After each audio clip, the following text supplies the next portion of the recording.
चलिए, अब रविवार के क्रम में अपने कुछ प्रश्नोत्तर वगैरह देख लेते हैं अपन। कोई प्रश्नोत्तर हो तो, या कोई विशेष विषय पर चर्चा करनी, बोलो। ये निश्चय न्याय के तीन भेद होते हैं ना। उसमें एक होता है एक देश शुद्ध निश्चय न्याय, फिर परम शुद्ध निश्चय न्याय, और एक तीसरा होता है। उसमें एक देश और परम शुद्ध में क्या डिफरेंस है, मतलब इसका एक बार।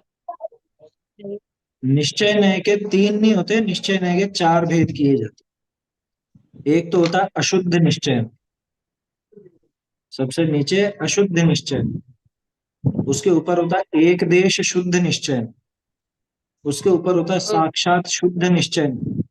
और सबसे ऊपर होता है परम शुद्ध निश्चय। आया समझ में? या यूं कह सकते हो कि निश्चय है दो तरह का, एक अशुद्ध निश्चय है और एक शुद्ध निश्चय। तो अब जो शुद्ध निश्चय है फिर उसके तीन भेद कर, तो जो आप तीन भेद बता रहे हो ना, वो तीन भेद तो शुद्ध निश्चय में है। ठीक है? जैसे इसको क्रम से समझ लो, जो चारों की बात आई है तो सबसे पहले नीचे नीचे का अशुद्ध निश्चय। अशुद्ध निश्चय में क्या है? अशुद्ध निश्चय का देखो, उदाहरण से समझना, उदाहरण से बहुत जल्दी समझना। जैसे अपन ने बात की राग द्वेष आदि के संबंध में, कि ये रागी जीव है, ये द्वेषी जीव है। तो जीव को ही रागी या द्वेषी कहा गया, अशुद्धता अशुद्धता उसका स्वरूप दिखाया ना। तो जीव को ही रागी या द्वेषी कहा गया, तो समझना कि ये है अशुद्ध निश्चय में। ठीक है? ये अशुद्ध निश्चय में। अब इसके ऊपर आता है एक देश शुद्ध निश्चय, सम्यक दृष्टि जीव। सम्यक दर्शन की पर्याय को मुख्य करके जीव को सम्यक दृष्टि कहा गया। माने शुद्धता आई ना वहां पे। अथवा समझ लो जैसे देश चारित्र वाला हो गया, तो राग द्वेष का एक देश अभाव हुआ। माने जहाँ पे एक देश शुद्धता की बात आए, न संसार दशा में रहते हुए जो शुद्धता दिखती है, उस एक देश शुद्धता की बात आए और निश्चय नय का प्रयोग हो, वो है एक देश शुद्ध निश्चय। एक ठीक है? चीज पूछूं। ये अशुद्ध निश्चय न्याय में आपने जीव को रागी द्वेषी कहा, तो वो निश्चय से क्यों रागी द्वेषी का? क्योंकि जीव मेरे में ही उत्पन्न हो रहे हैं इसीलिए। हाँ भाई, राग द्वेष और किसका काम है? राग द्वेष कोई पत्थर तो नहीं कर रहा ना, ये दीवारें खिड़की दरवाजे, ये तो राग द्वेष नहीं कर रहे। राग द्वेष कौन कर रहा है? कि जीव कर रहा है। तो जीव रागी द्वेषी है, भाई जीव के ही है ये। आया समझ में? अन्य किसी के नहीं। तो यहाँ पे पर्याय और द्रव्य को मिला करके कहा, राग द्वेष की पर्याय को द्रव्य रूप से ही कहा गया। माने उस द्रव्य को ही पर्याय जैसा कहा गया, इसलिए उसको निश्चय कहा। लेकिन अशुद्धता देखी गई, इस वजह से उसको अशुद्ध निश्चय ने नाम दिया। ठीक है? हम्म। वो अशुद्ध हम्म। निश्चय। फिर एक देश शुद्ध निश्चय में जहाँ पे एक देश शुद्धता ली गई, जहाँ पे सम्यक दृष्टि जीव, है ना, ऐसा कहा गया। या समझ लीजिए कि एक देश चारित्र वाला जीव, चारित्रवान जीव कहा गया। तो ये एक देश शुद्ध निश्चय नहीं कहलाता। फिर इसके बाद आता है साक्षात शुद्ध निश्चय। साक्षात शुद्ध निश्चय में कि केवल ज्ञान आदि जो शुद्ध पर्याय हैं, केवल ज्ञान आदि शुद्ध पर्याय, है ना, केवल ज्ञानी जीव, वीतरागी जीव, ये क्या है? तो वो 12वें गुण ये स्थान हो गया ना। है, तो वो तो 12वें गुण स्थान हो गया, अरिहंत मतलब उससे क्या 13वां फर्क गुण पड़ स्थान रहा हो है? गया। वही हो केवल ज्ञानी। अपन तो सिद्धों की बात कर लो, सिद्ध दशा की बात करो भले, तो सिद्ध जीव, केवल ज्ञानी जीव, है, वीतरागी जीव, ये जो बात की गई, इसमें साक्षात शुद्ध पर्याय को पकड़ करके जीव को उसके हिसाब से कहा गया। तो वो कहलाता है साक्षात शुद्ध निश्चय में, या शुद्ध निश्चय। दोनों नाम है उसके। साक्षात शुद्ध बस भी कहते पर्याय हैं और अपेक्षा शुद्ध ना, भी कहते हैं। हम्म। पर्याय अपेक्षा कह रहे हैं ना। जीवित रागी हाँ, हो गया, पर्याय केवल अपेक्षा, ज्ञानी। पर्याय अपेक्षा ही कह रहे हैं, है ना, पर्याय अपेक्षा से ही कहा जाता है।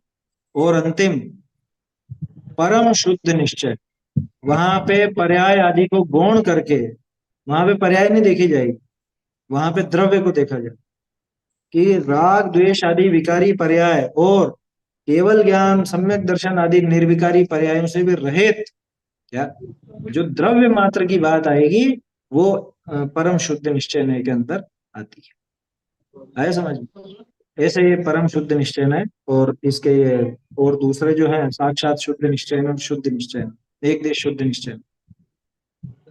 इसमें जो एक देश बोलते हैं ना कि इनने एक देश त्याग कर लिया, तो एक देश त्याग का मतलब हुआ कि मैं कोलकाता के बाहर नहीं जाऊंगी, वो एक देश हुआ क्या? पैसे लेते हैं, जैसे बोलते हैं ना एक देश का त्याग किया, एक देश नहीं जाएंगे। ये दूसरा प्रश्न है या इसमें शामिल करके पूछ रहे हो?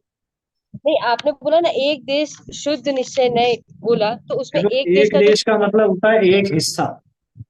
एक देश शुद्ध निश्चय नहीं माने कि पूर्ण शुद्धता जहां नहीं है ना। एक देश शुद्धता, जैसे सम्यक दर्शन, क्षायोपशमिक सम्यक दर्शन। क्षायोपशमिक सम्यक दर्शन पूरी तरह शुद्ध है क्या कि नहीं? उसमें अशुद्धता मौजूद है ना। हाँ, अभी अशुद्धता मौजूद है, तो इस वजह से उसको एक देश शुद्ध कहा जाता है। और एक देश शुद्धता को जो विषय करे वो एक देश शुद्ध निश्चय। और एक अगर देश दूसरा शुद्ध क्वेश्चन पर्याय से सहित द्रव्य को देखे, वो एक देश शुद्ध निश्चय में कहलाता है। ऐसा। और दूसरा क्वेश्चन पूछू तो जैसे चौथे गुणस्थान में एक देश का ही त्याग होता है, सकल त्याग नहीं कर सकते, उसमें जो एक चौथे में देश नहीं होता, त्याग पांचवे में होता है। एक पांचवे देश में त्याग, एक देश कहलाएगा। हाँ। वो एक देश होता है मतलब कोलकाता के बाहर नहीं जाना, वो एक देश मतलब सिटी को लेते हैं नहीं वहां पे। नहीं नहीं नहीं नहीं, वो तो आप देश व्रत की बात कर रहे हो, वो चीज अलग है। वो दिग्व्रत देश व्रत की बात हो गई। अपन तो दिग्व्रत एक देश देश व्रत की बात नहीं कर रहे। एक देश त्याग का मतलब यह है कि जैसे हिंसा का पूरा त्याग कैसा है? हिंसा के पूरे त्याग में तो स्थावर और त्रसित सबका, सब जीवों की हिंसा का त्याग होगा, है ना। लेकिन हाँ, पांचवे गुण स्थान वाला जो जीव है, वो सभी जीवों का घात सब तरह से नहीं छोड़ सकता, क्योंकि वो घर में रहता है। भोजन बनाएगा तो हिंसा होगी, कपड़े पहनेगा, कपड़े धोएगा, कब मकान का भी जो भी काम होगा सो होगा, तो उन सब में भी थोड़ी बहुत हिंसा तो होती है। तो उसने पूरी तरह हिंसा का त्याग नहीं किया है। थोड़ी हिंसा छोड़ी, कौन सी? कि संकल्प पूर्वक त्रस्त जीवों का घात उसने छोड़ा है। तो उतना मात्र उसके हिंसा का त्याग। तो एक देश हिंसा का त्याग उसने किया, ये एक देश त्याग। सर्वदेश त्याग तो मुनिराज के होता है। पूरी तरह से हिंसा का त्याग मुनिराज के होता है। तो मुनिराज के वो सर्व मतलब सकल व्रत कहलाते हैं, और गृहस्थ के देश व्रत कहलाते। एक देश त्याग कहलाता, देश संयम कहलाता। उनके सकल संयम है और इसके देश संयम है। ऐसा अर्थ यहाँ पे हिंसा, समझना चाहिए। हिंसा के अलावा और कोई एग्जाम, हिंसा के अलावा और कोई एग्जाम्पल, मतलब एक देश पांचों पापों त्याग। में, पांचों पापों में है। पांचों पापों में लगेगा। जैसे समझ लो कि श्रावक के परिग्रह की बात करो अपन, तो श्रावक कभी भी परिग्रह से नहीं छोड़, परिग्रह पूरी तरह से नहीं छोड़ सकता। लिमिट कर सकता है ना, सीमित कर सकता है, पूरी तरह से खत्म नहीं कर सकता। मुनिराज, मुनिराज तो परिग्रह पूरा का पूरा छोड़ चुका है। तो मुनिराज के परिग्रह का सकल त्याग और श्रावक के एक देश त्याग, है ना। क्योंकि उसने सिर्फ परिमाण करा, जितने उसकी आवश्यकता है उतना उतना रख करके बाकी का त्याग किया, तो एक देश त्याग। अभी रत्नकरण श्रावकाचार नहीं पढ़ा क्या? रत्नकरण श्रावकाचार के अंदर ये सारी बात आई ना अपनी, है। एक देश संयम जो धारण किया, तो देश संयम कैसा होता है? उसमें अणुव्रत जो है, पांचों के पांचों अणुव्रत, वो देश त्यागी तो एक देश त्यागी तो है। सकल त्याग तो महाव्रत है, और एक देश त्याग अणुव्रत है। अणुव्रतों में और विशेषता वो जो अपने समझ लीजिए दिग्व्रत, देश व्रत, अनर्थ दंड व्रत, है ना, और ये जो शिक्षा व्रत है, तीन गुण व्रत, चार शिक्षा व्रत, ये आते हैं। ये सब उस एक देश त्याग को ही दिखाते हैं। ऐसा यहाँ समझना चाहिए। और एक क्वेश्चन था मेरा, हाँ। मैंने एक जिनवाणी पढ़ी थी अपनत्व का विषय, उसमें आया कि जीव के अनंत गुण होते हैं, उसमें से सिर्फ हाँ, श्रद्धा और चारित्रिक गुण में ऐसी शक्ति होती है कि वो विपरीत परिणमन करे, और बाकी जितने भी गुण हैं उनमें विपरीत परिणमन करने की शक्ति नहीं होती। तो ऐसा है, मतलब इस ऐसा वो होता है कि ऐसे। वो सामान्य कथन है, उसको सामान्य कथन समझना। देखो, विपरीतता किन किन में होती है? कि जिन जिन में अपन गुणों की पूर्णता देखते हैं उन सब में विपरीत परिणमन होता है। जैसे ज्ञान में भी विपरीत परिणमन होता है। विपरीत जानना भी तो होता है। तो कैसे विपरीत जानना जानना तो वो था ज्ञान का हमें। हुआ। क्यों? सांप को रस्सी जाना ये विपरीत जाना कि सही जाना? विपरीत जानना। जीव को अजीव जाना, तो ये क्या जाना? शरीर को जान रहा है और वो इसी को जीव समझ रहा है, ये क्या है? सिर्फ श्रद्धा की विपरीतता नहीं, ज्ञान की भी विपरीतता है। तो ज्ञान में भी विपरीत परिणमन होता है, फिर भी मुख्यतः श्रद्धा और चारित्र की, क्योंकि इन्हीं दोनों की पूर्णता और इन्हीं दोनों के सम्यक पने के लिए प्रयास किया जाता है ना, मुख्यतः कह सकते हैं। बाकी तो वीर्य को भी विपरीत कहते हैं। पुरुषार्थ गलत दिशा में चले, गलत दिशा में पुरुषार्थ चले तो वो विपरीत वीर्य कहलाता है ना। तो ये समझ लो कि ये जो गृहस्थ दशा है, संसार दशा है, संसार दशा में जितना भी जो कुछ भी विपरीतता दिखती है, जिन जिन गुणों में अपने को कमी नजर आती है, वो सब विपरीत परिणाम, श्रद्धा का, ज्ञान का, चारित्र का, वीर्य का, यही चारों है ना। अनंतता भी इन्हीं में प्रकट होती है, ऐसा है हाँ। ना। बाकी में इतनी वो विपरीतता अपने को नजर आती नहीं है, और मुख्यता है भी नहीं उनकी, मुख्यता इन्हीं की है, ऐसा। ठीक है ना। और एक क्वेश्चन चलिए। पूछूं? कोई है नहीं पूछने के लिए, इसलिए मैं पूछ रही हूँ। नहीं है ना, एक और रेज हैंड है। मेरा छोटा ही क्वेश्चन है, अब बड़ा नहीं है। हाँ हाँ हाँ, बोलो बोलो बोलो। मुझे कल रात को सोने के टाइम ना बहुत खाने के तीव्र भाव आ रहे थे, दूसरे दिन खाना ही था, पर इतने तीव्र भाव आ रहे थे मन में कि कल इतना यम्मी खाना मिलने वाला है, कल बहुत बढ़िया खाना। तो वो कषाय की उस टाइम पे ना बहुत ज्यादा तीव्रता थी, और पता भी लग रहा था कि ग्रद्धता हो रही है। लेकिन उस टाइम पे भी ऐसे भाव आ रहे थे कि ग्रद्धता नहीं होनी चाहिए। और मैं कोशिश कर रही थी, मनी मैं बोले कि नहीं, मैं तो ध्रुव हूँ, मैं तो आत्मा हूँ, मैं तो खाता नहीं, ये तो चले जाएंगे। और जैसे ही सुबह हुई ना, वो भाव एकदम से कम हो गए। तो ये हुआ क्या? मतलब रात को इतनी ज्यादा भाव आज के खाने के लिए, और आज एकदम से भाव इतने नहीं हुए, ये कैसे वो हुआ? होता है, उसमें क्या है, समय समय पर कषाय का परिणमन भी अलग अलग होता है, उसमें कोई ऐसी बड़ी बात नहीं है। हर समय एक जैसे भाव नहीं होते हैं, है समझ में। हर समय एक जैसे नहीं होते, और उनकी तीव्रता भी एक जैसी नहीं होती, है ना। इसमें कहने को तो अपन कर्णानियों की तरफ से एक झटके में कह देंगे कि उस समय चारित्र मोहनी का तीव्र उदय था, इस समय चारित्र मोहनी का उदय मंद है। लेकिन अपन कर्मों के ऊपर वो बात नहीं ढोलेंगे, अपन तो अपनी कमजोरी देखो। यार मैंने खोटा परिणमन किया, मेरा ये कितना खोटा काम था, जो मैं रात के समय भी ये विकल्प करता रहा, ये भोजन आदि के संबंध में विकल्प करता रहा, करती रही। तो मुझे ऐसा नहीं करना चाहिए, उसके प्रति खेद होना चाहिए। आलोचना पाठ में ये सब चीजें लेते हैं अपन क्या, उसमें जो चर्चा आती है, उसमें ये सब बातें आती है, आलोचना पाठ आदि के अंदर कि रात में भी वो खाने के भाव आए, सपने में ही खाने के भाव आए, उसी का जब अपने को खेद होता है, तो जागते में अगर ऐसे भाव आए तो उसका खेद होना ही चाहिए। इसका एक ही उपाय है कि उस समय स्वाध्याय में लगो। ये विचार करो, मैं ना अनाहारी तत्व हूँ, खाना जब मेरा स्वरूप नहीं है, तो मैं क्यों कि ये खाने को मिलेगा और वो खाने को मिलेगा। अरे मैं खाता ही नहीं हूँ, आज तक खाया नहीं कभी, एक दाना मैं खा नहीं सका, चख नहीं सका। उसका स्वाद जो लेता है वो कौन लेता है, और वो स्वाद वास्तव में किसका, उस वस्तु का स्वाद है या ज्ञान का स्वाद है? ये विचार जो इतने वर्षों में जो जो पढ़ा है, जो अध्यात्म की बात सुनी, वो उस समय विचार करने की। देखो, विचार तो अपने भाव तो अपने स्वयं के द्वारा ही काबू में करने होंगे, है ना। और कोई दूसरा आकर के उनको सुधारेगा नहीं। तो जो अपन ने पढ़ा है, सीखा है, उसके अनुसार चिंतन करके, निर्णय करके अपने को स्वयं अपने विचारों को कंट्रोल में रखना, ये उसका उपाय है। ठीक है। और हुआ क्यों, तो कर्मों की तरफ से देखो तो कर्म का उदय दिखता है, और अपनी तरफ से कहें तो हमारी कमजोरी है। ये बातें पूरी ऊपर ऊपर की बातें बन के रह गई, अगर अपने को ऐसे विचार ज्यादा उठते हैं, है ना। तो वो तो खुद का राग खुद को ही घटाना है, और कोई उपाय नहीं है उसका। ठीक है। चलिए, बोलो।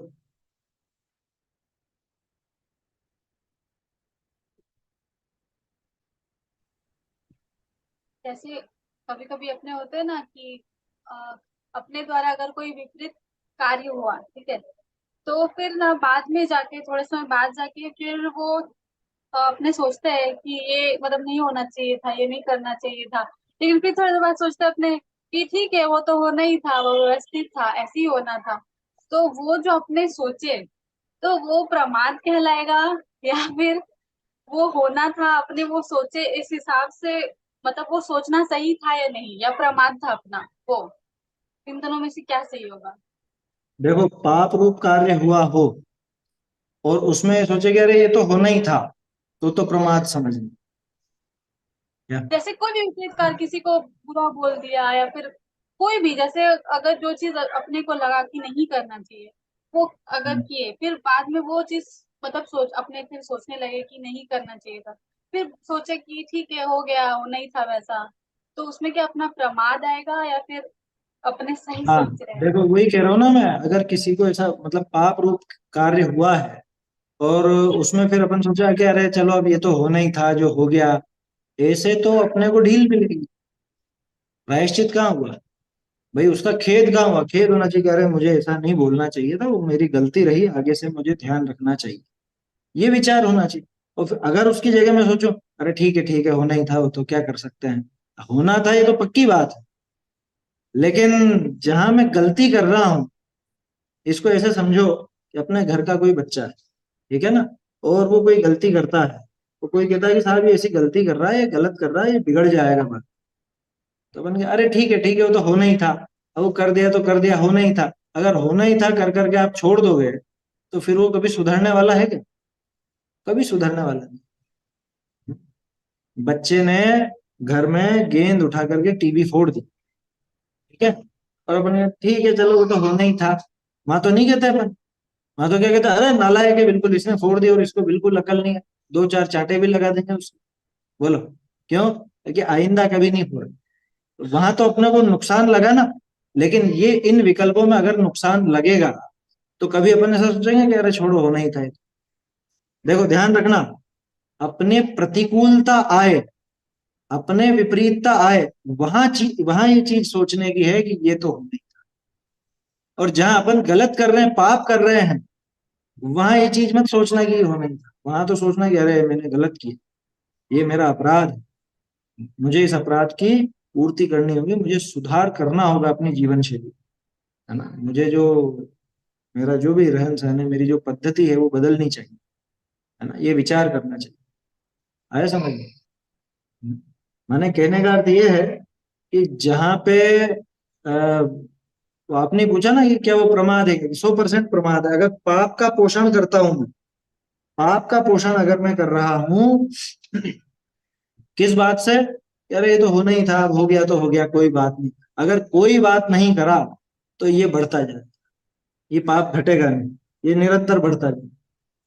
इसलिए वहां पे तो अपने को खेद की बुद्धि होनी चाहिए। और जहां कोई प्रतिकूलता है, जैसे समझ लो सतियों पर बहुत उपसर्ग आए, या अपने महामुनिराजों के ऊपर उपसर्ग आए, तो वहां विचार, वहां वो स्वयं विचार करें, उनकी बात छोड़ो, अपने ऊपर कुछ उपसर्ग आए, या समझ लीजिए कोई दिक्कत आए ऐसी, तब विचार करना कि ठीक है अपन क्या कर सकते हैं, ये तो होना ही था। वहां विचार करो, ये तो होना ही था। प्रतिकूलता आवे तब, हमने अगर गलत किया, हम अगर पाप कर रहे हैं, वहां मत सोचो कि ये तो होना ही था, तब होगा सुधार। हम करते क्या है कि जहां पे प्रतिकूलता थी, वहां तो दूसरे पे दोष मढ़ देते हैं, इसने कर दिया, इसकी वजह से ऐसा हो गया, इसकी वजह से वैसा हो गया। और जहां खुद की गलती है, तो वहां कहते हैं ये तो होना ही था। ये उल्टा है, विपरीत है ये। आया समझ में? ये तो होना ही था वाली बात लगाना वहां, जहां बाहरी प्रतिकूलता हो, जहां पे अपना बस नहीं चलता हो, किसी और का किया धरा दिखता हो, वहां पे लगाना ये तो होना ही था। और जहां खुद का किया गलत दिखता हो, वहां पे कभी ये तो होना ही था, या चलो ठीक है कोई बात नहीं, ऐसा नहीं लगना। वहां तो सोचना है कि ये मेरा अपराध है ना, इसके कारण मुझे ही दुख उठाना पड़ेगा आगामी भव में, अथवा इसी भव में, या और समय भी मुझे ही परेशान होना हो। वहां इस तरह से विचार करना चाहिए, है ना, ऐसी बात है। और जैसे आपने बोला ना अभी प्रतिकूलता, जैसे अगर अपने लाइफ में कोई चल रही है, ठीक है, तो फिर कोई अगर कोई चीज, कोई सिचुएशन, कोई थॉट अगर आ गई माइंड में, तो फिर उस सिचुएशन में अपने बोला था ना कि सिचुएशन और थॉट को तो अपने कंट्रोल नहीं कर सकते, वो पर्याय है, वो तो आएगी ही आएगी। उसको हम हम्म, लोग ना ही हम लोग अपने से लाते हैं, ना ही वो कुछ करते, तो वो तो अपने से ही आती है। लेकिन उससे बुद्धिपूर्वक अपने को भिन्न जानना, ये तो अपना पुरुषार्थ है। तो अपने जो हाँ से जो भेद ज्ञान करते हैं, तो एक्चुअल में मैं बोलता ना, मैं इस भाव से भिन्न हूँ, इसका मैं ज्ञाता दृष्टा ही हूँ, मैं जान रहा हूँ। तो क्या एक्चुअल में उस हम अपने मतलब भेद ज्ञान हो रहा है, या बस अपने बोल रहे हैं बस ऐसे ही? देखो, शुरू में तो विकल्प ही होंगे, शुरू में तो विचार चलेगा, और वो विचार ही दृढ़ होते होते वो वास्तव में वो बैठ जाता है अंदर में क्या, तो वो अपनी विचार प्रक्रिया में आ जाता है, मतलब प्रोसेस ऐसी हो जाती है अपनी सोचने की। भाई जो भी काम हो गया सो हो गया, वो तो एक बात होगी, लेकिन अब उसके जो आप भेद ज्ञान की बात कर रहे हो, तो शुरू में तो विकल्पात्मक ही चलेगा। जैसे बाल बोध भाग 1 में आपने पाठ पढ़ा होगा, जीव और अजीव वाला। तो मैं जीव हूँ, मुझ में ज्ञान है, मैं ज्ञान से जानता देखता हूँ, पहले तो बच्चा ये बोलेगा ही सही, सोचेगा ही सही। तो शुरुआत में प्रारंभिक भूमिका में तो विकल्प चलेंगे, और उसके बाद में वही विचार दृढ़ होते होते ऐसे पक्के हो जाएंगे कि श्रद्धा भी वैसी बनेगी, है ना। जैसे तो वो पहले भेद क्या होता ज्ञान का था भी पढ़ेंगे। पहले अगर कोई प्रतिकूल सिचुएशन अगर आए तो फिर उस हिसाब से जैसे अगर बोलने में रहता था कि नहीं मैं इनसे भिन्न हूँ लेकिन फिर भी बैक ऑफ द माइंड वो चलते रहता था। और मतलब एक होता है ना कि मिक्सअप हो जाना हर चीज, ये भी चल रहा है भेद ज्ञान भी करने की कोशिश करे बट नहीं हो रहा है। बट जैसे अभी जैसे कुछ टाइम से वो मतलब फील हो रहा है जैसे कुछ अगर सिचुएशन या कोई माइंड में कोई चीज आ गई तो फिर आई तो वो तुरंत फिर वो क्लिक करता है कि नहीं इसका ज्ञाता मैं नहीं हूँ, इससे भिन्न हूँ। तो वो क्या मतलब प्रोग्रेस उस हिसाब से अपने हाँ, देखेंगे। प्रोग्रेस हुई है ना, प्रोग्रेस हुई। देखो इसमें ऐसा समझना कि शुरू में क्या होता है कि शुरू शुरू में तो वो काम जो भी हुआ, जो अनुकूलता प्रतिकूलता जैसी भी बाहर में, उस हिसाब से अपने विचार चले, ठीक है ना। और बाद में अपन सोचते अरे यार अपने को ये नहीं विचार करना, अपने को तो अपने तत्वाभ्यास के हिसाब से विचार करना चाहिए, तो फिर वो अपन चलाते हैं।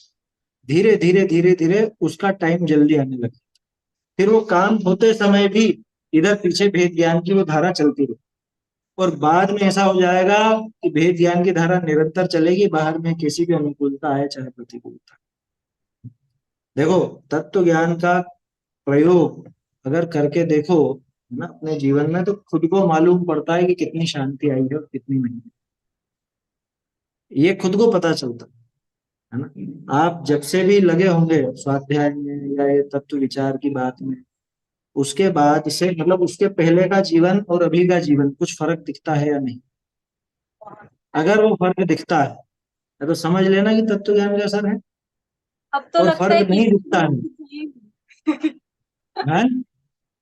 अब लगता है इसके बिना कुछ है ही नहीं। मतलब कभी भी अगर स्वाध्याय हाँ नहीं किया या फिर माइंड में कभी ऐसा लगता है नहीं कुछ बिजी शेड्यूल के टाइम में भी अगर कुछ दिमाग में अगर तत्व चिंतन एक सेकंड के लिए भी नहीं आया फिर यार क्या कर रहे हैं, इधर जा रहे हैं फिर वापस फिर उधर आना, वैसा फिर चलता हाँ। है वो दिमाग में। तो देखो शुरू में वो विकल्पात्मक रूप से वैसा राग भी चलता है, वो विचार भी आते हैं, और बाद में धीरे धीरे वो दृढ़ता आती जाती है। इसको ऐसे समझ लो कि जैसे जब स्कूल चेंज हुआ आपका, ठीक है, कोई भी उदाहरण ले सकते हैं अपन, स्कूल चेंज होने का ले सकते हैं, नए मकान का ले सकते हैं, या किसी की शादी होती है तो शादी के बाद वो नए घर में जाती है लड़की, अब उसको वो सब कुछ नया नया दिखता है। तो शुरू में तो उसको ना रसोई समझ में आएगी, ना घर में कौन सी वस्तु कहाँ रखी हुई है, कुछ भी ऐसा एकदम से समझ में नहीं बैठे। लेकिन धीरे धीरे अभ्यास में आ जाता है, और धीरे धीरे ऐसा अभ्यास में आता है कि वो जो नया घर है, वहां की तो सब चीजें अपने अभ्यास की लगती है, और जो पहले का घर था वहां पे सब चीजें नई नई लगने लग गई, हाँ सब वो चीजें भूल जाती है ना। तो ये ऐसे ही यहाँ पर है ना, जीव के वो तत्व ज्ञान के पहले की भूमिका और तत्व ज्ञान के बाद की भूमिका में इस तरह से अंतर अपने आप नजर आता है। और जिसके जीवन में अंतर नजर आने लगा तो समझ लेना है कि सही दिशा में आगे बढ़ रहे हैं, धीरे धीरे ही सही, वहां पे सही दिशा में आगे बढ़ रहे हैं। अगर जीवन में शांति लगी है, देखो विकल्पात्मक शांति भी आएगी, हालांकि विकल्पात्मक शांति असली सुख नहीं है, है ना? निर्विकल्प सुख ही असली सुख है। लेकिन पहले ये विकल्पात्मक सुख भी, विकल्पात्मक शांति भी आती है ना। जैसे नदी में तैरने जाते हैं तो नदी के ठंडे पानी की ठंडक तो तभी मिलेगी जब डुबकी लगाएंगे, लेकिन नदी में तैरने जाने वाले हैं उसके पहले भी दूर से ठंडी हवाएं आने लग जाती है ना। तो जो हवाओं की ठंडक है, नदी के पास की जो ठंडक है, वो असली ठंडक नहीं है, लेकिन वो ठंडक भी आएगी, वो पहले आएगी, और उसके बाद में डुबकी वाली असली ठंडक।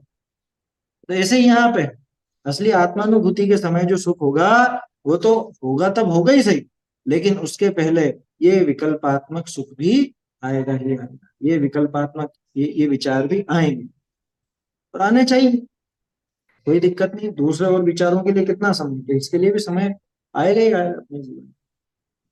ऐसी बात है, ठीक है। चलिए, और किसी का कोई छोटा मोटा प्रश्न हो तो देख सकते हैं, 2-5 मिनट है अपने पास, नहीं तो समाप्त करते हैं।